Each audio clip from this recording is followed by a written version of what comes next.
Good morning बच्चों।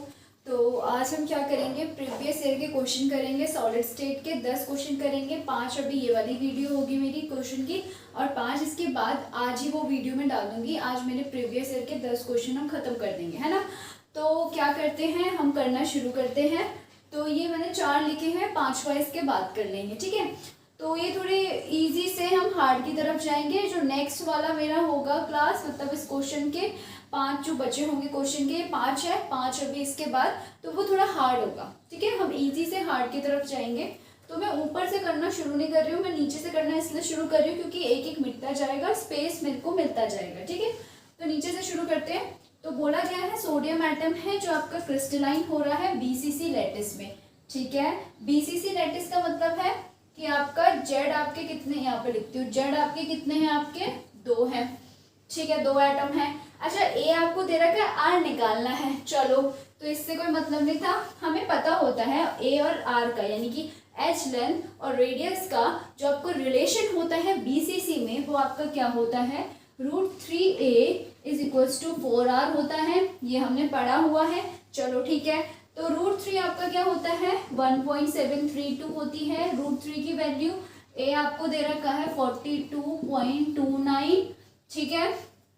आपका answer आ रखा है यहाँ पे, किसमें है, आर्मस्ट्रॉन्ग में है, तो आर्मस्ट्रॉन्ग को हम चेंज नहीं करेंगे। अपॉन यहाँ पे 4 इधर आ जाएगा, और आपको रेडियस निकालना था। कितना सिंपल है, इसको सॉल्व करना है आपको। ये 4 है, जब आप इसे काटोगे पीटोगे तो आपका आंसर यहाँ पे कितना आ जाएगा, 80.3 आर्मस्ट्रॉन्ग आ जाएगा। कैलकुलेशन करके देख लेना, कितना इजी था, ये हो जाएगा, कोई दिक्कत इसमें नहीं होनी चाहिए थी। चलो ठीक है, इसको हटाते हैं। अब हम तीसरे क्वेश्चन की तरफ बढ़ते हैं। क्या बोला है कि फेस सेंटर्ड क्यूबिक सेल है, ठीक है, उसमें एट द फेस कंट्रीब्यूशन, ठीक है, ये बोल रहा है कि फेस सेंटर्ड क्यूबिक लैटिस है, उसमें जो हमारा एटम होता है वो कितना, मतलब कितना एटम को कंट्रीब्यूट करता है, मतलब कितना पार्ट कंट्रीब्यूट करता है अपना एटम। मतलब कि मान लो ये मेरा फेस है, फेस में मेरा एक एटम अपना कितना पार्ट कंट्रीब्यूट करता है। अगर मैं नॉर्मली देखूं तो ये अगर मेरा फेस है, मान लो ये जो ऐसा सीधा बना रखा है, ये मैंने ऐसे में बना रखा है, ये मेरा फेस है, ठीक है। तो मेरा ऐसे कंट्रीब्यूट करता है, क्योंकि हमें पता होता है एक पार्टिकल जो होता है वो एक स्फीयर के बराबर होता है, यानी कि एक एटम एक स्फीयर के बराबर होता है। तो ये मेरा फेस है, तो कितना कंट्रीब्यूट कर रहा है एक फेस में, हाफ ही तो कंट्रीब्यूट कर रहा है। मान लो ये मेरा फेस है, ये मेरी दीवार है, ठीक है, ये मेरा एक फेस है, एक दीवार को एक फेस मानते हैं, तो एकदम सीधा तो नहीं कंट्रीब्यूट करेगा। हमारा जो एटम होता है वो स्फीयर की फॉर्म में होता है, तो आधा तो इस साइड होगा और आधा जो मेरी बगल वाला क्यूब होगा उस साइड होगा, बगल वाले कमरे के साइड होगा। तो यानी कि कितना कंट्रीब्यूट कर रहा है एक एटम फेस में, हाफ कंट्रीब्यूट कर रहा है। समझ आया मेरी बात, ठीक है। तो ये भी इजी सा था, इसको भी हटा देते हैं।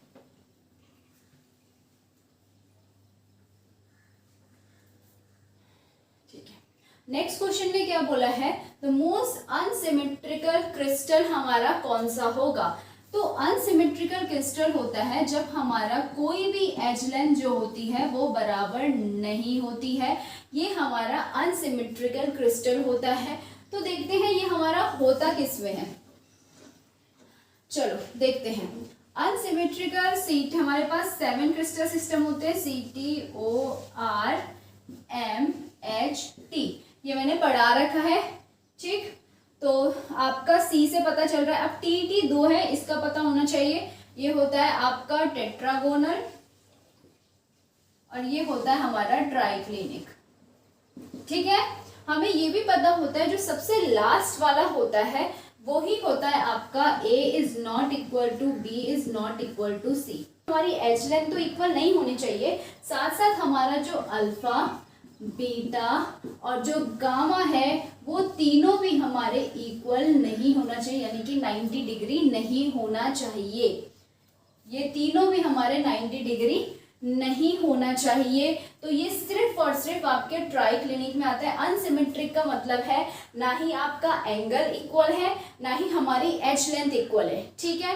क्योंकि अब यहाँ पे भी हमको ऐसे ही गिवन है, तब तो आप बोलोगे मैडम अनसिमेट्रिकल तो यहाँ पे है तो हम ट्राइक्लिनिक मार दे क्या, नहीं। उसके बाद क्या है आपका, ये भी तो गिवन है, ये भी तो फॉलो करना चाहिए। ठीक, तो यहाँ पे मोस्ट अनसिमेट्रिकल आपका होगा जहाँ पे ये इक्वल नहीं होगा और ये तो आपके 3 जगह पे इक्वल नहीं होता है, तो आप कंफ्यूज हो जाओगे। तो उसके अलावा अब हमारा नेक्स्ट कंडीशन आती है कि हमारे एंगल भी तीनों इक्वल नहीं होना चाहिए। तो हमारे सिर्फ एक ऐसा ही है ट्राइक्लिनिक जहाँ पे ना ही हमारे एंगल इक्वल होते हैं और ना ही हमारी एज लेंथ इक्वल होती है। ठीक, ओके। नेक्स्ट हमारा फर्स्ट वाला क्वेश्चन आ जाता है। फर्स्ट वाला क्या बोल रहा है, ये भी इक्वल नहीं होना चाहिए और ऐसा होना चाहिए। यहाँ तक तो हमें पता है कि जो मेरा CTOR है, यहाँ पे जो मेरा एंगल होता है वो मेरा 90 डिग्री होता है, यानी कि ये तीनों तो हो ही नहीं सकता। तो यहाँ पे आपका टेट्रागोनल नहीं हो सकता, ये टेट्रागोनल ही है। ऑर्थोरोम्बिक नहीं हो सकता। ट्राइक्लिनिक का एंगल ये होता है, ये भी नहीं हो सकता। तो एक क्या बचा आपका, मोनोक्लिनिक ही बचा है जिसकी एच लेंथ इक्वल नहीं होती है और आपका एंगल में अल्फा और गामा 90 और beta is not equal to 90 degree होता है। आई होप सबको समझ आ गया होगा। बहुत ही ज़्यादा इजी था। अगर ये हमको पता है तो पूरा लिखने की जरूरत नहीं है, हमारे हो जाते हैं। ठीक,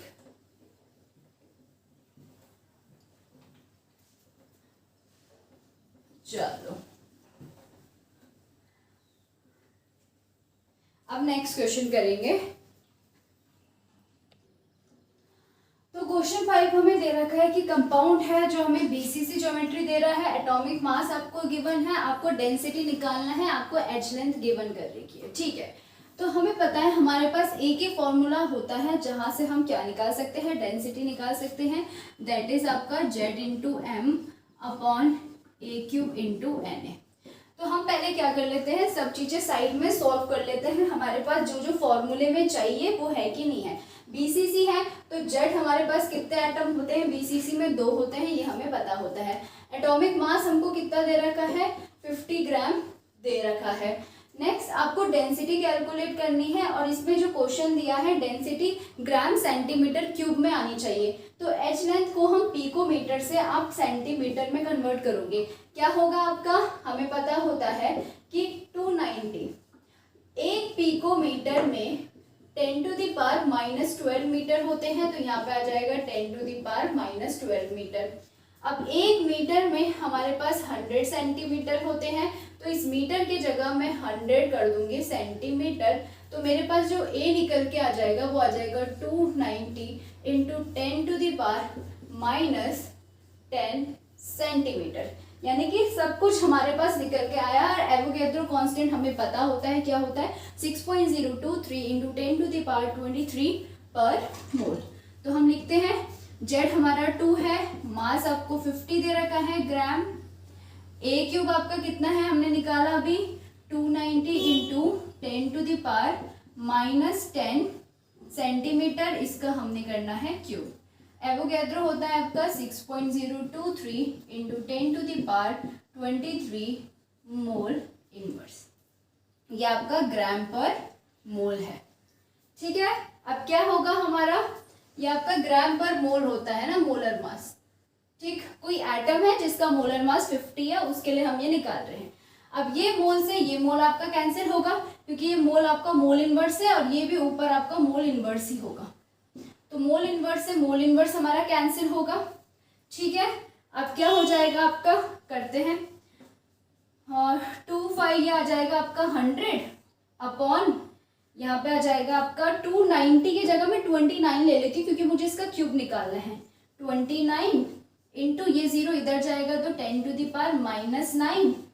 ठीक, सेंटीमीटर का क्यूब, इसका क्यूब, ग्राम पर सेंटीमीटर क्यूब में हमारा आंसर आ रहा है। यानी कि इसको भी राउंड ऑफ करके 6 इंटू 10⁻23 में लिख लेती हूँ। ठीक है, क्योंकि 6.0 आएगा राउंड ऑफ करके तो हम उसे 6 ही मानते हैं। समझ आ गया आपको इतना? चलो ठीक है, अब मुझे इसका क्यूब निकालना है। 10 का पहले निकाल देती हूँ, तो 9 3 कितना हो जाएगा आपका 27। तो इसको हम ऐसे लिख देते हैं यहाँ पे 27, यानी कि इसका क्यूब तो मैंने निकाल दिया। अब मुझे 29 का निकालना है। देखो 29 का क्यूब निकालना मैंने आपको सिखाया। 29 का मतलब मैंने आपको क्यूब निकालने की एक ट्रिक सिखाई थी जो मैं यहाँ पे दोबारा कर रही हूँ। अगर आपको नहीं आती है तो आप एक बार जाना मेरी प्लेलिस्ट में, वहां पे लिखा होगा सम इम्पॉर्टेंट ट्रिक्स करके उसको खोलना। वहाँ पे आपको 2 और 3 नंबर के क्यूब कैसे निकालते हैं वो आपको सिखाया गया है, ठीक है। तो अभी मुझे 29 का निकालना है। कैसे निकालूंगी, यहाँ पे होता है, पहले हम क्या करते हैं, 2 का क्यूब करते हैं 8 और 9 का क्यूब होता है आपका 729, हम लिख देते हैं ऐसे। नेक्स्ट हमारा क्या होता है, 1 का करेंगे स्क्वायर, दूसरे से मल्टीप्लाई, लाइक 2 का मैंने किया स्क्वायर और 9 से मल्टीप्लाई। अब इसका स्क्वायर करेंगे, 1 का कर चुके हैं, तो 9 का स्क्वायर कितना होता है 81 और आपका 2 से हो जाएगी मल्टीप्लाई। करें, कितना हो जाएगा, 9 4 जा होता है आपका 36, 2 1 जा 2, 2 8 जा 16। यहाँ तक हो गया। सेकेंड स्टेप में क्या होता है, आपको इसको करना होता है डबल। डबल करते हैं, कितना हो जाएगा 36, डबल करेंगे अगर 6 6 12, चलो डबल ऐसे ही कर देते हैं, हम कंफ्यूज हो जाओगे। 36 का डबल कितना हो जाएगा 6 और 6 कितना हो जाएगा 12 और यहाँ पे आ जाएगा कैरी 3 3 6 7। डबल मैंने कैसे किया है, 36 और 36, यही तो आपका डबल होता है, 6 6 12, 3 3 6 और ये 7 72, डबल हो गया।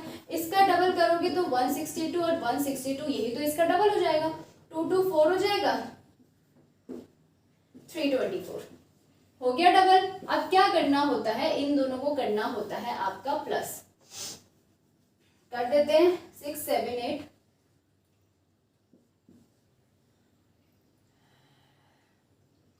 ठीक, यहाँ पे करो 4 5 6 6 7 8 3 1 4, हो गया। अब नेक्स्ट स्टेप में आपको क्या करना होता है, इसको ऐसे ही उतारना है, 8 108 486 और 729। अब क्या करना है, एक नीचे रखना है, बाकी आगे कैरी जाएगा। लाइक नीचे मैंने 1 लिखा, 72 इधर आपका क्या चले गया है, आपका कैरी चले गया है, इसको प्लस करेंगे 6 7 8 8 14 15 4 and 5, ठीक है, प्लस किया। अब यहाँ से भी 1 नीचे, यहाँ पे हम कैरी ले लेंगे, यानी नीचे हम उतार देंगे 8, यहाँ तक दिख रहा होगा, 8 हमने उतार दिया, बाकी जो 55 बचा वो आगे आ जाएगा। अब इसे प्लस करेंगे 8 9 10 11 12 13, ठीक, 3 यहाँ पे आया, 1 यहाँ पे आ जाएगा कैरी, 6 1, तो 3 हम यहाँ पे ले लेंगे, बचा कितना 16, वो हम आगे लिख देंगे, कितना हो जाएगा 6 6 12 13 14, आगे ये 24, यहाँ पे आ जाएगा आपका 2 4 3 8 9, मतलब जितना बचा हम यहाँ पे लिख देंगे। ये हमारा क्यूब आ गया है। ये मैंने निकालना आपको बहुत अच्छे से समझाया था, मैं यहाँ पे आपको नहीं बताऊंगी, थोड़ा बहुत मैंने बता दिया, अदरवाइज आप मेरी वीडियो देख लेना, सच में उसमें बहुत इजीली मैंने समझाया है। बाई चांस आपको पहले से आता है तो बहुत बढ़िया बात है, ठीक है। तो यहाँ पे क्या हो जाएगा, आपका डेंसिटी आ जाएगी आपकी 100 अपॉन 29 का क्यूब मेरा कितना निकल के आया है 24389 into 10 to the power -27 into 6 into 10 to the power 23, ठीक है। अब क्या होगा, इसको और इसको कर देते हैं -10 को आप सॉल्व कर दो, कितना आ जाएगा, 27 में से 23 गए तो 4 बचेगा, यहाँ पे माइनस का 4 बचेगा, यहाँ पे बचा, चलो ठीक है। अब इस 4 को मैं इसको क्या कर दूं, यहाँ पे डेसिमल ले लेती हूँ, -4 को इधर ले आती हूँ, 1 2 3 4 2, जैसे ही मैंने पॉइंट इधर लाया तो ये 10 की पावर -4 भी हो चुकी है, खत्म। अब क्या बचा है मेरे पास डेंसिटी में 100 अपॉन 2.4389 इंटू 6, इसको भी राउंड ऑफ कर लेते हैं, यहाँ तक ले जा लेती हूँ, 100 अपॉन 9 का अगर राउंड ऑफ करूंगी 9 आएगा, फिर इसका राउंड ऑफ करूंगी 4 आएगा, 2.44 इंटू 6। जब आप इसे कैलकुलेट करोगे पूरा तो आपका जो आंसर आएगा वो आएगा 6.81 ग्राम सेंटीमीटर क्यूब, आपका 6.9 में आंसर आएगा। इसको सॉल्व करने के बाद तो हमारा यही आंसर है, ठीक है, समझ में आ गया। तो ऐसे करना था क्वेश्चन। आज के 5 क्वेश्चन आपके खत्म हो गए। अब हम नेक्स्ट वीडियो में मिलते हैं, ठीक है, बाय बाय।